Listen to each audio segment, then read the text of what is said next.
આ તરફ હુડાના વિરોધમાં હિંમતનગર એપીએમસી સજ્જડ બંધ છે।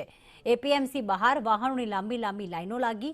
ખેડૂતોના સમર્થનમાં એપીએમસી પણ બંધમાં સમર્થન આપી રહ્યું છે। ખેડૂતોના કારણે જ એપીએમસીમાં વેપારીઓને આવક થાય છે। ખેડૂતોના સમર્થનમાં એપીએમસી આજે બંધ રાખવાનો નિર્ણય કરવામાં આવ્યો। 2 દિવસ પહેલા સંકલન સમિતિએ એપીએમસીને બંધ રાખવા માટે રજૂઆત કરી હતી।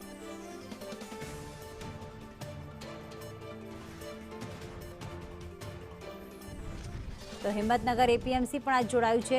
11 ગામોના હુડા લાગુ કરવાના વિરોધ સાથે છેલ્લા ઘણા સમયથી રજૂઆતો તો કરવામાં આવી છે, પરંતુ હવે ખેડૂતોએ આંદોલનનો માર્ગ અપનાવીને આજે હિંમતનગર સજ્જડ બંધ રાખ્યું છે।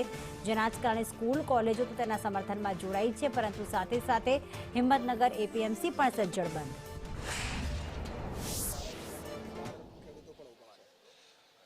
11 ગામના ખેડૂતોની સંકલન સમિતિ 3 દિવસ પહેલા માર્કેટયાર્ડ ખાતે આવેલી હતી। તે સમયે હિંમતનગર માર્કેટયાર્ડના વેપારી એસોસિએશન અને અમારા ડિરેક્ટરશ્રીઓ, વેપારી પ્રતિનિધિશ્રીઓ સાથે એમની બેઠક કરાવી હતી। સંપૂર્ણ વેપારી એસોસિએશન અને અમારા ડિરેક્ટરશ્રીઓએ ખેડૂતો સાથે ઊભા રહેવાની વાત કરી હતી અને અનુસંધાને 3 દિવસ પહેલા જ માર્કેટયાર્ડે જાહેર કર્યું હતું કે 12 તારીખે એપીએમસી બંધ રહેશે અને એના અનુસંધાને આજે બધા જ વેપારીઓએ બંધ પાડ્યો છે અને ખેડૂતોની સાથે ઊભા રહેવાની નેમ લીધી હતી એ પૂરી કરી છે। સાથે સાથે વેપારીઓએ તે દિવસે સંકલન સમિતિને એવું પણ જણાવ્યું હતું કે અમારી રોજીરોટી જ આપના થકી ચાલે છે, ખેડૂત થકી ચાલે છે, તો શા માટે અમે ખેડૂત સાથે ના ઊભા રહીએ। એટલે ખેડૂત સાથે ઊભા રહી વેપારીઓએ ખેડૂતોનું હિત જોયું છે અને સંપૂર્ણ બંધ પાડ્યો છે।